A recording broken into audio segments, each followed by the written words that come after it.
باہر نکل آیا، ایک گہرا سرد سانس خارج کیا۔ ماما بابا، آپ ایسے کیسے کر سکتے ہیں؟ اپنی اولاد پہ اتنا کھوکھلا اعتبار کیوں؟ آپ ایک چھوٹا سا آنسو، اس کی آنکھوں سے ایک گوشہ نم گر گیا تھا۔ وہ بیحان اور پرویز خان تھا، دنیا کو پاؤں تلے روندنے والا، اور اپنے خول میں بس واپس بند ہوا۔ انجام کبیر واہ کیے اور پھر بنا وہ اپنے روم میں آیا تھا، لیکن وہاں نہیں تھی، پورے کمرے میں کہیں نہیں تھی۔ وہ کمرے کی ونڈو سے باہر جھانکا تو اسے گیٹ کے قریب ہی دکھائی دی۔ ابھیان نے فوراً ریسیور اٹھاتے انٹرکام سے اسے گارڈ کو اسے روکنے کو کہا۔ پہنچو، لڑکی باہر جا رہی ہے اور اسے روکو، یہ باہر نہ جانے پائے۔ گارڈ سے کہتا وہ نیچے دیکھنے لگا۔ ایک رات میں، صرف ایک رات میں تم نے میری زندگی بدل کر رکھ دی، میرے اپنوں کا اعتبار ریت کی مانند بکھیر کر رکھ دیا۔ میں اتنی آسانی سے تمہیں نہیں چھوڑنے والا۔ اپنے ہاتھ کا مکہ بنا کر ابھیان نے دیوار پر دے مارا۔ گیٹ پہ گارڈز نے روک لیا تھا۔ اب وہ گارڈ سے بحث کر رہی تھی کہ ماتھے پہ تیوری چڑھائے وہ نیچے کی جانب بڑھا تھا۔ وہ کسی بھی حالت میں اس کو یہاں سے جانے نہیں دینا چاہ رہا تھا، کیونکہ اس کی وجہ سے اس کی زندگی بدل کر بہت ڈھونڈ لیا شاہ صاحب، ہر جگہ ناکہ بندی بھی کروائی، لیکن آپ کی بیٹی ماہر کا کچھ پتہ نہیں چلا۔ انسپکٹر شیردل اس وقت مردان خانے میں اس وقت موجود تھا اور شاہ صاحب آگ بگولا ہوئے تھے۔ دیکھو انسپکٹر، زمین کھودو کہ آسمان پہ جائے، مجھے میری ڈھونڈو، بیٹی کو ڈھونڈ کے دو۔ اگر وہ ملکوں کے ہاتھ لگی تو جانتے ہو نا کہ اس کے ساتھ کیا کریں گے۔ آفتاب صاحب اس وقت بے بس باپ کی صورت میں نظر آ رہے تھے۔ آپ فکر نہ کریں شاہ صاحب، ہم زمین آسمان ایک کر دیں گے، لیکن آپ کی بیٹی کو صحیح سلامت ڈھونڈ کے آپ تک پہنچا دیں گے۔ آپ فکر نہ کریں، بس دعا کریں کہ وہ جہنم کی حدود سے باہر نہ نکلی ہو۔ پولیس انسپکٹر صاحب آفتاب صاحب کو ایک تسلی دے رہے تھے۔ انسپکٹر شیردل تو اپنے کہہ کے جا چکا تھا، لیکن آفتاب علی شاہ کا غصہ ساتھ میں آسمان پہ تھا۔ بس ایک بار مل جائے وہ بدذات، اپنے ہاتھوں سے زندہ زمین میں گاڑ دوں گا۔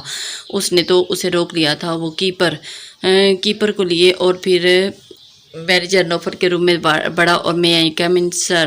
رضا اجازت لے کر نوفل کے روم میں انٹر ہوا۔ جی میں بعد میں بات کرتا ہوں۔ نوفل جو فون پر تھا اب فون بند کر رضا کی طرف متوجہ ہوا۔ سر، یہ میجر رحیل نے کیس کی فائل دی ہے اور آپ سے ڈسکس کرنے کو کہا ہے۔ میجر نوفل نے فائل کے اوپر نام پڑھا تو دماغ کی رگیں تن گئی۔ دل نواز خان آنکھوں میں خون کے شرارے دھکنے لگے۔ بیتے کل کی یادیں دماغ پر گردش کرنے لگی اور سختی سے آنکھیں بند کر کے واہ کی۔ اب وہ بالکل ریلیکس تھا۔ کیپٹن رضا، یہ کیس بہت کمپلیکیٹڈ ہے اور جان کا بھی بہت بڑا رسک ہے۔ خطروں کے کھلاڑی تو تم ہو ہی، لیکن اس کیس میں واقعی جان کا خطرہ ہے، کیونکہ یہ عام کیسوں سے ہٹ کر ہے اور اس میں وڈیرے لوگ بھی شامل ہیں جو نام کے تو بہت شریف اور نفس ہیں، لیکن کام کے شریف نہیں۔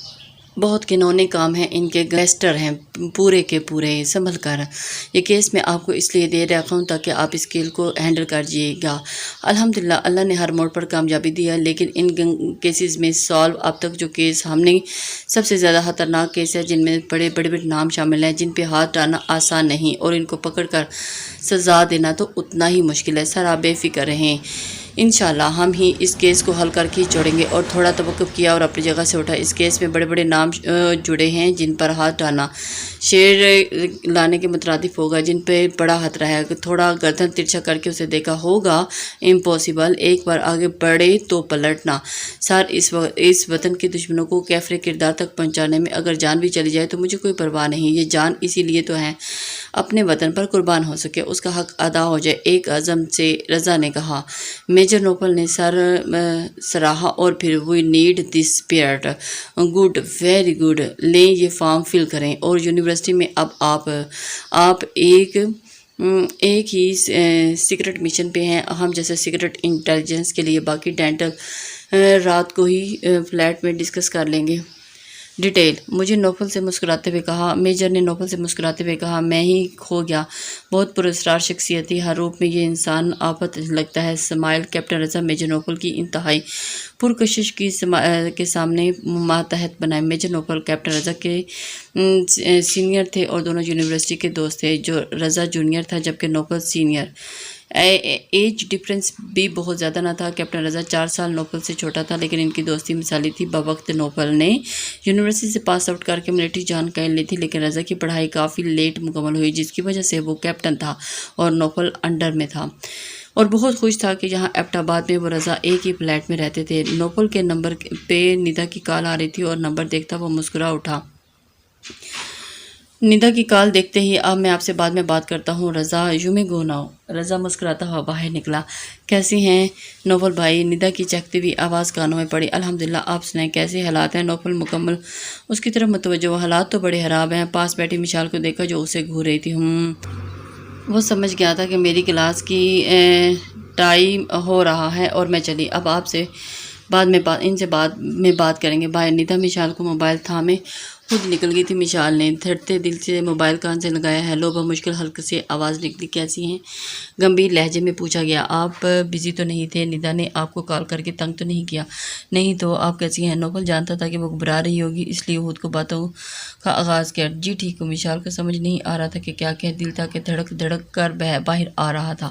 مشال، نوفل نے اتنے جذب کے عالم میں کہا کہ مشال کو لگا کہ اس کا دل باہر آ جائے گا، نہ جانے کیا کہنے والا تھا۔ آپ ٹھیک ہے نا؟ نوفل اس کی خاموشی سے پریشان ہو گیا۔ جی میں ٹھیک ہوں، وہ بس ایسے ہی۔ مشال کنفیوز ہو رہی تھی اور نوفل کی مسکراہٹ گہری ہو رہی تھی۔ پڑھائی کیسی جا رہی ہے آپ کی؟ نوفل نے اسے ریلیکس کرنا چاہا۔ جی اچھی جا رہی ہے، مختصر جواب دیے جا رہی تھی وہ۔ مکمل کب ہوگی؟ نوفل اب ذرا سی اپنی جون میں واپس آیا۔ ہو جائے گا۔ اب مشال بڑے اعتماد سے جواب دینے لگی۔ کمپلیٹ، بس 2 ماہ میں کورس کمپلیٹ ہو جائے گا۔ وہ آگے کیا ارادے ہیں؟ نوفل نے تنگ کیا۔ آگے ابھی سوچا نہیں۔ مشال کو اس کی بات سمجھ میں نہیں۔ اگر نہیں سوچا تو مشورہ دے سکتا ہوں۔ مسکراہٹ ابھی بھی گہری تھی۔ جی بالکل بولے مشال ہمتن گوش اسی کی بات سن رہی تھی۔ رخصتی کی تیاری کر لیں کہنے کے ساتھ ہی ایک دم چپ ہو گیا۔ اور مشال؟ جی مشال حیرت سے بولی اور کان کی لو تک گرم ہو گئی تھی۔ دل عجیب لے پہ دھڑکنے لگا اور اتنے سیدھے سادے الفاظ میں بول دیا، اس جی کو میں ہاں سمجھوں مسز مشال۔ نوفل شاہ اب مکمل اس پہ حاوی ہوتا، اس کے لفظوں کا سحر پھونک رہا تھا اور اس کی آنکھیں اتل پتل ہونے لگی تھی، جو نوفل بآسانی سن سکتا تھا۔ اور آنکھیں بند کیے وہ مشال کو خود کے قریب محسوس کر رہا تھا۔ نکاح کے بعد وہ لڑکی نوفل کو دل و جان سے عزیز ہو گئی تھی۔ لفظوں سے اظہار کبھی نہیں کیا، لیکن وہ دل پر قابض ہو گئی تھی، یہ وہ اچھی طرح جانتی تھی۔ رکھتی ہوں، کلاس کا ٹائم ہو گیا ہے۔ مشال سے کوئی بات نہ بن پائی۔ وہ خدا حافظ کہتے فون بند کر کے لمبا سانس خارج کیا اور پیاری سی مسکراہٹ اس کی پیاری سی لڑکی کے چہرے پر بہت بھلی لگ رہی تھی۔ دوسری طرف نوفل کھل کر مسکرایا۔ مشال کا شرمانا نوفل کے دل پر اثر کرتا تھا، اسی وجہ سے وہ جب بھی اسے بات کرتا تو اسے شرمانے پر مجبور کر دیتا، دل پر اثر کرتا تھا۔ اور چھوٹی چھوئی مویشی جیسا انداز نوفل کا تو اس کے قریب لے جاتا تھا۔ اور ایک بار پھر بیل ہوئی۔ مسکراہٹ کی جگہ سنجیدگی نے لے لی، لیکن اس بار نمبر دیکھ کر نوفل کے چہرے پر یکدم ہپکی چھا گئی اور دانت پیسنے لگا۔ جھٹ سے فون اٹھایا اور کان سے لگایا۔ دوسری طرف سے شخص کی باتیں نوفل کے غصے کو بہت ہوا دے رہی تھی۔ اس کا بس نہیں چاہ رہا تھا کہ سامنے والے شخص کو ہمیشہ کے لیے ختم کر دے یا چپ کروا دے۔ کال بند ہو چکی تھی، لیکن نوفل کا غصہ تھا کہ کم نہیں ہو رہا تھا۔ موبائل کو ٹیبل پر پٹکا اور دماغ لڑانے لگا۔ واقعی بہت انجوائے کیا، مزہ آ گیا، آج ہی واپس لوٹے تھے۔ واقعی حور اور نور دونوں چہکتی ہوئی گھر داخل ہوئی۔ خود مسز پروا اور مسز شاویز بھی ساتھ تھے۔ سبھی مطمئن اور ڈرائنگ روم میں داخل ہوئے۔ مسٹر پرویز اور مسز ثروت وہیں موجود تھے اور پھر ملنے ملانے کے بعد سیڑھیوں سے اترتے ہوئے ابھیان پر نظر پڑی جو نیچے اتر رہا تھا، وہیں سیڑھیوں پر جم گیا۔ اور ماہر جو مسز ثروت کے پیچھے ہی چپکے تھی کھڑی تھی، دھیرے سے سلگ سامنے آ گئی۔ شرماتی لے جاتی ہوئی چھوٹی سی پیاری سی لڑکی مسز پروا کی سب سے پہلے نظر پڑی، مسکرا کر آگے بڑھی۔ ارے بھئی یہ پیاری سی گڑیا کون ہے؟ مسز پروا کے لہجے میں پیار تھا۔ سبھی کی نظریں اس بار اس کی طرف اٹھی۔ یہ ماہر ہے۔ مسٹر پرویز نے لمبا سانس خارج کیا، مزید گویا ہوئے، میرے مرحوم دوست کی بیٹی، آج سے اسے لے کر آئے ہیں گھر، اور اس کے والد کی ڈیتھ ہو گئی ہے اچانک، تو کوئی اپنا نہیں تھا، یہ اپنے ساتھ گھر لے آئے۔ پرویز صاحب نے بات بنائی۔ مسز ثروت اور مسٹر پرویز خان نے ابھیان کو ماہر کو لے کر کہانی بنائی تھی۔ مسز پروا نے اسے آگے بڑھ کر گلے سے لگا لیا۔ مسز ثروت نے پرویز صاحب کو بتائی ہوئی باتیں سر اسبات میں پائیں اور اشارہ کیا اور ان سب کو پوری باتیں بتائیں۔ آپ بہت پیاری ہو بیٹا، مسز پروا نے مسکرا کر کہا۔ مسٹر شاویز نے بھی ماہر کے سر پر ہاتھ پھیرا۔ ابھیان بھی نیچے کی جانب بڑھایا اور یہ میلو ڈرامہ دیکھنے لگا جس کا کچھ ہی دیر میں ڈراپ سین ہونے والا تھا۔ ہاں میرے بھائی، حالات ایسے ہو گئے تھے، نکاح کرنا پڑا، اسی وجہ سے کچھ سوچے سمجھے نکاح ابھی وہ سب سے ملتا۔ مسٹر پرویز نے بم پھوڑا۔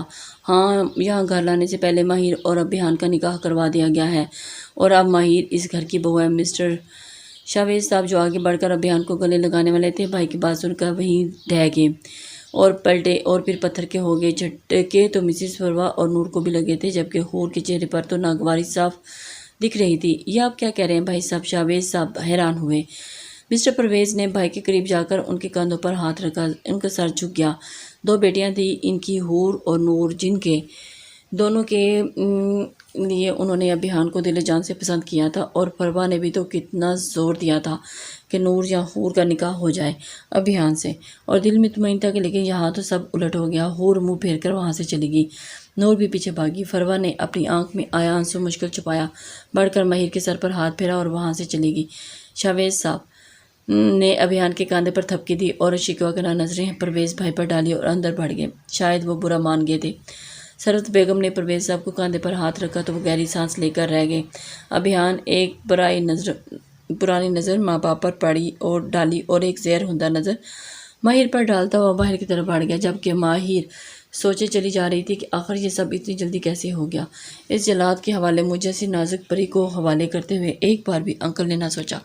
ماہر برا منہ بناتی وہیں کھڑی رہی اور اسے رہ رہ کر بی جان کی یاد آ رہی تھی۔ ایک نکاح سے بچ کر وہاں سے نکالا اور یہاں پھر سے نکاح کے بندھن میں بند کی۔ جب نصیبوں میں ہی نکاح کی قید تھی تو ماہر تو جہاں بھی چل جائے نکاح تیرے پیچھے پیچھے ہی تھا۔ ماہر کا دماغ عجیب سی سوچیں سوچ رہا تھا، اس بات سے انجان کے آنے والے وقت میں اس پیاری سی چھوٹی سی لڑکی کے لیے کتنی مشکلات آنے والی تھی۔ حور روم میں آتے ہی بدخواسی ہوگی اور جوتے اتار کے دور پھینکے اور موبائل بیڈ پہ اچھالا اور بیڈ پر بیٹھتے ہی آنسو پر ضبط کرتے ہوئے آنسو بہانے لگی۔ مسز پروا اور نور دونوں ہی آگے پیچھے روم میں آئی۔ جو حور میری بچی، مسز پروا تڑپ کر اس کے پاس جا بیٹھی۔ ماما کیوں کیا آپ نے؟ تایا ابو نے پھٹ پھٹ کر ماں کے گلے لگ کر روئے جا رہی تھی۔ ماما آپ جانتی ہیں نا، آپ نے کہا تھا نا کہ آپ کریں گی بات، کیوں ہو گیا یہ سب؟ وہ خود کو سنبھال نہیں پا رہی تھی۔ ابھیان کو کھونے کا احساس اسے اندر ہی اندر مار دیا۔ بیٹا میری جان بس کرو، اسی میں خدا کی بہتری ہوگی۔ ٹوٹے دل سے بیٹی کو دل کو سنبھالنا چاہا جو اور بھی کر رہی تھی۔ نہیں ماما یہ اتنا آسان نہیں ہے، ابھیان میری محبت ہے، نہیں کر پا رہی تھی ایکسیپٹ۔ حور تڑپ کر بولی، اور وہ بھی ابھی۔ بیٹا یہ بات ابھی یہیں ختم کر دو، اب وہ کسی اور کا ہو گیا ہے اور یہ بات اس چار دیوار سے باہر نہ نکلے۔ مسز پروا اس پر برہم ہوئی۔ ماما یہ آپ کیا کہہ رہی ہیں؟ آپ سب جانتی ہیں۔ اس کے باوجود حور نے تڑپ کر ماں کو دیکھا اور اٹھ کر دور جا کر کھڑی ہوگی۔ ہاں جانتی ہوں، اور میں ہی کہہ رہی ہوں کہ سنبھل جاؤ۔ لڑکی کے لیے اگر سب سے بڑھ کر دیکھنا ہو تو اس کی عزت نفس ہے، اور اس میں ہرگز نہیں چاہوں گی کہ اس کی محبت تم اپنی عزت نفس کو کھو دو۔ بہت رسان اور بھرے ہوئے لہجے میں سمجھایا اور اس کے پاس آئی۔ ماما یہ آسان نہیں، اسے کسی اور کے ساتھ دیکھنا۔ بیٹا شروع میں واقعی مشکل ہوگا، دھیرے دھیرے سب ٹھیک ہو جائے گا، فکر نہیں کرو، آہستہ آہستہ۔ مسز پروا نے اسے پھر سے گلے لگا لیا اور نور خود آنسو صاف کرتی ہوئی باہر آ گئی۔ بہن کی تکلیف سے درد دے رہی تھی لیکن وہ بے بس تھی۔ سیڑھیوں پہ کھڑے وہ نیچے دیکھ رہی تھی۔ مشال آپی اور ندا بھی اندر داخل ہوئی۔ سلام دعا کے بعد ندا کی نظر نور پر پڑی تو وہ بھاگتی اس کے پاس آئی اور گلے ملی۔ پیاری کتنا انتظار کروایا، کل آنا تھا نا، اور پھر صبح اب دیکھو کب آ رہی ہو۔ دن بھی ڈھل گیا، ندا نے وہی گلے شکوے شروع کر دیے۔ نور مسکراتی نیچے آ گئی اور مشال سے ملنے لگی۔ وہ تو ہے، آتے ہی دل نے ہی کہہ رہا تھا، سچ میں بہت پیاری جگہ ہے۔ وہ دونوں اسے بہت عزیز تھی۔ چلو لڑکیوں آ جاؤ، جلدی سے فریش ہو کر میں کھانا لگا دوں۔ مسز سرورت نے انہیں پیار سے کہا۔ اور ماما 4 بج رہے ہیں، کھانا نہیں کھایا، آپ چائے کے ساتھ کچھ لوازمات تیار کروائیں۔ ندا چہکی اور پھر گھر بار میں سب سے چھوٹی اور لاڈلی تھی۔ مسز سرورت مسکرا کر مشال اور ندا کے روم میں جانے کے بعد نور بھی اپنے روم میں آگے رہ کر اسے حور کی تکلیف ستا رہی تھی۔ نکاح ایسے اتنی جلدی کیسے؟ اور بھائی مان گئے؟ مشال اور ندا کو بھی مسز سرورت نے وہی کہانی سنائی، جبکہ دونوں ہی اب جگہ ساکت تھیں۔ حور کی ابھیان کے لیے فیلنگز وہ بھی دونوں واقف تھیں۔ بس بیٹا جو نصیبوں میں لکھا ہوتا ہے وہی ہوتا ہے، تم دونوں چینج کر لو۔ سب ایک ساتھ چائے پیتے ہیں، پھر تم دونوں آپ کی پیاری سی بھابھی سے ملوائیں گے۔ مشال اور ندا نے محسوس کیا کہ سرورت بیگم اپنی بہو کے لیے بڑی محبت سے باتیں کر رہی تھی۔ جیسے ہی وہ باہر نکلی جھٹ سے دروازہ کھولا اور ماہر اندر داخل، وہ دونوں اسے دیکھ کے سکتے میں آ گئی۔ تم یہاں کیسے آئی؟ اور تم ابھی تک نہیں گئی؟ ندا پھٹ سے بولی۔ حیران ہوگی، آپ رہنے دیں، بات مت کریں مجھ سے چھوٹی آپی، آپ دونوں نے مجھے چیٹ کیا اور مجھے گاڑی میں چھوڑ کر آپ دونوں مجھے بھول گئی۔ بھلے ایسے بھی کون کرتا ہے؟ ماہر کے لہجے میں ہبکی تھی۔ پر تم اتنی آسانی سے ہمارے روم میں کیسے آئی؟ یہ مشال اور ندا کا مشترکہ اسٹڈی روم تھا، ضرورت کی تمام اشیاء رکھی تھی، بس سونے کے لیے آپ اپنے روم میں جاتی۔ زیادہ وقت دونوں کا اسی روم میں گزرتا تھا۔ ایک تو آپ دونوں مجھ سے چوری کرنے کے بجائے سوال جواب شروع کر دیا۔ آپ دونوں کی وجہ سے اس جلاد کے روم میں ساری رات گزارنی پڑی، اور پھر وہ انکل انہوں نے اسی جلا سے مجھے معصوم کا نکاح کروا کر مجھے ہمیشہ کے لیے قید کر دیا۔ ماہر نے اس نے اپنی آپ بیتی دکھی اور غصے میں سنا رہی تھی۔ واٹ؟ تم کس جلاد کی بات کر رہی ہو؟ مشال کو خطرے کی گھنٹی سنائی دی۔ ندا کا دل زور زور سے دھڑکا۔ وہی نام؟ ماہر سوچنے لگی۔ بیہان یہی نام ہے نا؟ وہ یہی سب صرف اسی آپ کی وجہ سے ہوا۔ واہ، اور آپ مجھ پہ غصہ ہو رہی ہیں؟ منہ سنبھال کر بات کرو، وہ ہمارے بھائی ہیں اور ہمیں بہت عزیز ہیں۔ اوہ، میں ڈر گئی۔ ماہر نے ندا کے غصے کی پرواہ کیے بغیر ایکٹنگ کی۔